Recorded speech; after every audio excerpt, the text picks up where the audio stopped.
Bonjour à toutes et à tous et bienvenue dans ce nouvel épisode de Top Catch. Je n'ai pas aimé Raw, voilà, je le dis, on commence là-dessus, je n'ai absolument pas aimé le show, on va y revenir dans un instant. Donc comme d'habitude, je vais vous lister les 5 points les plus importants de Raw. Je peux vous dire que cette semaine, ça a été assez compliqué de les trouver.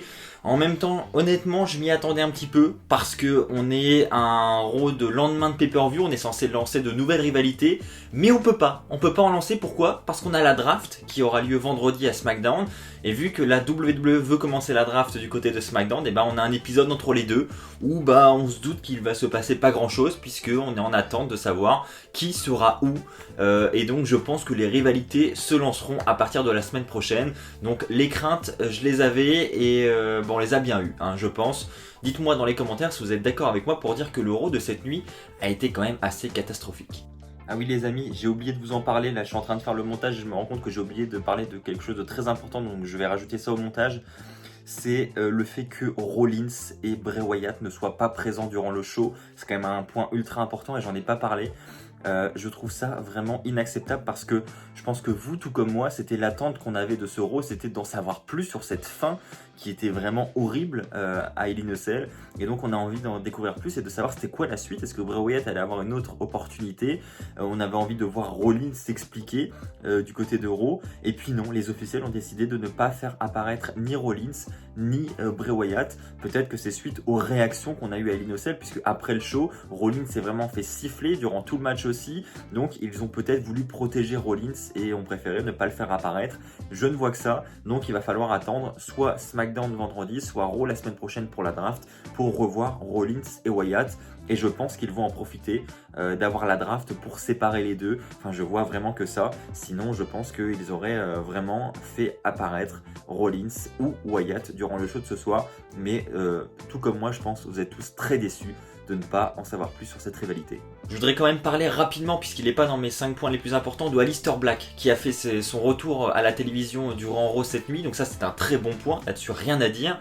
Donc on avait le même genre de segment qu'il y a quelques semaines, ça c'est un peu moins bien, où en gros on le voit dans une pièce sombre, où il dit qu'il cherche un adversaire et qu'il attend que quelqu'un vienne toquer à sa porte. Et un peu plus tard dans la soirée, il dit qu'il ne veut pas attendre et donc qu'il aura un match ce soir à Raw. Et là on se dit ouais cool, enfin on va revoir Aleister Black. Et là on découvre qu'il affronte les Singh Brothers dans un match handicap et on se dit ah ouais, ok, alors j'ai rien contre les Singh Brothers, mais quand on voit le match qui suit, on voit les Singh Brothers se danser au milieu du ring, ils sont absolument pas pris au sérieux, donc c'est bon, on voit le genre de match arriver.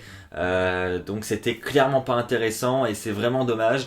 Donc ce que je voulais souligner là-dessus, c'est que j'espère que la draft va apporter beaucoup de choses à Aleister Black et que Aleister Black ira soit du côté de SmackDown ou restera un Raw, mais en tout cas aura une présence hebdomadaire et aura de bonnes rivalités, voire des chances pour des titres parce qu'il le mérite très clairement. Ceci étant dit, ça va être compliqué, mais c'est parti pour les 5 choses à retenir de ce Monday Night Raw. Commençons par cette histoire d'amour entre Lana et Bobby Lashley. Alors vous le savez, notre ami Rusev depuis une semaine maintenant, il a pris un petit peu cher par Lana. On a Lana qui a refait surface la semaine dernière à Raw et qui a donc montré devant les caméras son amour pour Bobby Lashley et devant Rusev également.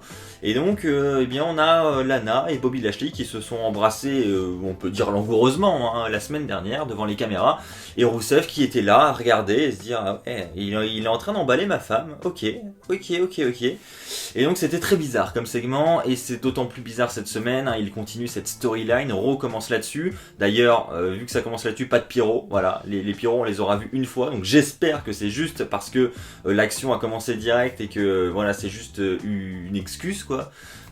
Et que la semaine prochaine on aura le retour des pyros parce que si c'était juste pour le premier show, waouh, ok. En attendant le show a commencé là-dessus, on a Rusev qui commence à se battre avec Orton et Corbin. Bon, cette rivalité je suis pas ultra fan, ce Team Hogan contre Team Ric Flair là qui commence à exploser avant Crown Jewel où on a Rusev qui s'en prend un peu à tout le monde. Je suis pas ultra fan, mais on a rapidement Bobby Lashley qui va apparaître sur l'écran et qui va dire à Rusev qu'il se trouve tout simplement chez lui. Il est chez lui tranquille, il va même essayer son lit, il tire la couette, il s'installe tranquille, et puis après il va dire qu'il est même pas seul, il est accompagné, et puis là on voit Lana arriver. Lana qui rentre dans le lit avec Bobby Lashley, donc là déjà ça devient un peu chaud, on voit sur les yeux de Rusev quand même que bon, il se dit ouais... pourquoi pas, hein.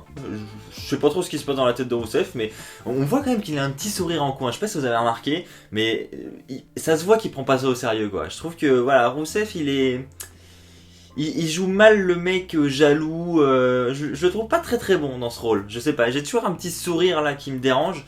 Et après on a Lana qui va commencer à enlever son soutien-gorge avant de se frotter le long de Bobby Lashley. C'était très très chaud encore comme scène et je ne sais pas jusqu'où ça va aller. Est-ce qu'on va aller aussi loin que Edge et Lita en 2006 avec la Sex Celebration? Je ne sais pas, mais quoi qu'il en soit, c'est très bizarre cette storyline et c'est assez rare d'avoir ce genre de choses. Je ne sais pas ce qu'ils ont en tête les officiels.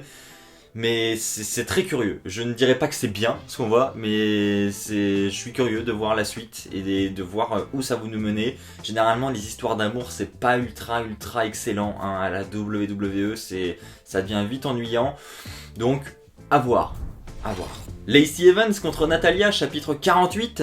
Non, j'exagère, mais elles se sont affrontées la nuit dernière à Hell in a Cell. Si vous avez vu ma review, ou si vous ne l'avez pas vu, je vous invite à aller la voir d'ailleurs. J'en ai parlé. Un autre affrontement. Cette nuit à Raw. Nouvel affrontement cette fois-ci en Last Woman Standing Match. Donc bon, la rivalité en soi elle existe, c'est déjà un bon point, c'est que voilà, il y a vraiment une logique dans la rivalité, il y a une continuité, d'ailleurs ça continue même sur les réseaux sociaux entre Natalya et Lacey Evans, donc elle joue vraiment à fond cette rivalité, ça c'est un bon point, mais ça fait quand même plusieurs semaines consécutives qu'elles s'affrontent, et c'est vrai que ça devient très répétitif, et que maintenant on a peut-être envie de voir autre chose, donc j'espère que c'était le chapitre final, quoi qu'il en soit on a eu un match assez long, la stipulation a été bien exploitée, c'était pas un Last Woman Standing match haut en couleur où il y avait de l'action de partout et voilà, c'était un match classique, rien d'ultra décevant, rien d'ultra excellent non plus, donc je suis vraiment partagé, mais je pense que là on peut le dire, la rivalité est finie entre les deux, et donc Natalya va partir de son côté, Lacey Evans du sien, et on va voir maintenant ce que ça va donner, et si il y en a une des deux qui va refaire surface, pourquoi pas pour un titre féminin prochainement. Les Viking Raiders. Waouh. Alors franchement, je crois que s'il y a bien une équipe dont j'en ai mais vraiment rien à faire, c'est bien les Viking Raiders. Depuis des semaines, hein, vous avez remarqué, d'ailleurs j'en parle pas dans mes reviews parce que je les vois apparaître dans le show, mais j'en parle pas parce que c'est tellement pas intéressant. Ça fait des semaines qu'ils affrontent des catcheurs locaux, donc au bout d'un moment, stop. Là, ils débarquent, ils avaient un match d'ailleurs lors du dernier pay-per-view à Hell in a Cell, mais j'ai même pas envie de la regarder. Déjà, les Viking Raiders ne m'attirent pas de base. La gimmick, je suis pas fan du tout. Et en plus, là, un match face à Dolph Ziggler et Bobby Roode, les champions par équipe, ils ont battu les champions par équipe.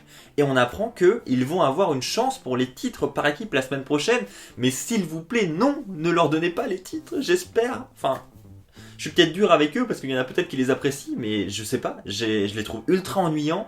Et j'ai absolument pas envie de les voir champions par équipe. Donnez-moi votre avis dans les commentaires. Est-ce que vous appréciez ce qu'ils font avec les Viking Raiders ou pas? Ça m'intéresse.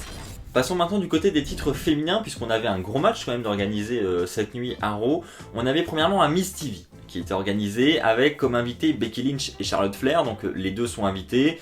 Il y a The Miz qui commence à féliciter Becky Lynch pour son Hell in a Cell match, ensuite Miz félicite Charlotte pour ses titres, et puis on a ensuite une petite bataille verbale entre Becky Lynch et Charlotte. On a Charlotte Flair qui va se vanter de ses 10 règnes, on a ensuite Becky Lynch qui va lui dire t'as peut-être 10 règnes, mais c'est pas la quantité qui compte, c'est la qualité, en gros, c'est ce qu'elle veut dire.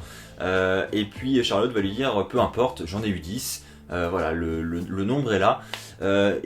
Ensuite, elles vont rapidement être coupées par les Kabuki Warriors, donc les nouvelles championnes par équipe de la WWE, Asuka et Kairi Sane. Et donc, elles vont prendre le micro, elles vont dire des choses. Franchement, je n'ai absolument rien compris. Visiblement, ce qu'elles ont l'air de dire, ça n'est pas très sympa, puisque ensuite elles vont se mettre à courir vers le ring et on aura une battle entre les quatre femmes. Et ensuite, on aura le match qui commencera, qui sera officialisé. Et on a d'ailleurs les Kabuki Warriors qui ont battu Charlotte Flair et Becky Lynch. Donc une surprise quand même de voir les championnes par équipe battre les deux championnes du monde du côté féminin. Donc c'est pas n'importe quelle victoire, je ne sais pas où ça va mener. Quoi qu'il en soit, après le match, on a Alexa Bliss et Nikki Cross qui sont venus défendre Becky Lynch et Charlotte. Et donc est-ce que ça va nous mener à un rematch de Alexa Bliss et Nikki Cross pour l'équipe par équipe des Kabuki Warriors? J'en ai aucune idée, mais en tout cas c'était bizarre comme segment, on sait pas trop où on va. D'un côté on a Charlotte et Becky Lynch qui sont impliqués dans les titres par équipe, et puis là maintenant on a Alexa Bliss et Nikki Cross qui arrivent. D'un autre côté, vu que les championnes par équipe ont réalisé le tombé sur les championnes du monde, elles mériteraient peut-être d'avoir une opportunité pour un titre mondial. Donc on voit vraiment que c'est vraiment un show de transition où il se passe des choses qui n'ont pas forcément de sens, mais c'est pas grave, il y a la draft qui arrive, donc c'est pas grave, on passera à autre chose dans quelques jours. Là, il fallait faire un show, donc on en fait un. J'ai l'impression que c'était ça, et c'est dérangeant quand même. Et le main event, alors là, j'ai trouvé ça ultra long, on nous dit ça durant toute la soirée, hein. Durant tout le show, on a ce petit rappel, et j'ai trouvé ça vraiment hyper long. Le segment était interminable, je trouve. Donc on a en fait Tyson Fury, qui est un boxeur, un champion du monde de boxe, qui était présent au SmackDown sur la Fox, et vous l'avez vu, il a eu une petite altercation avec Braun Strowman, et un jeu de regard a eu lieu entre les deux. Braun Strowman s'est un peu foutu de sa gueule, hein, on va pas se mentir, il souriait, etc.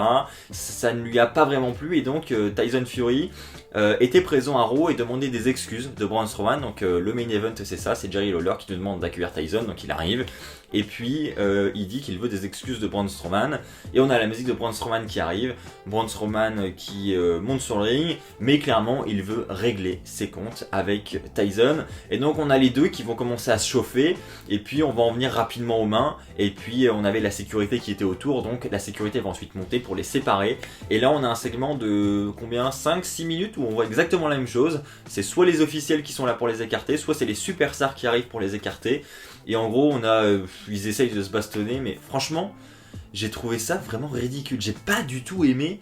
C'était en plus, je sais pas, c'était pas brutal, enfin il y avait aucune intensité. Franchement, si ça va être ça de semaine en semaine, ça va être ultra chiant. Donc je ne sais pas ce que ça va donner, mais j'ai vraiment pas aimé, vous l'aurez compris.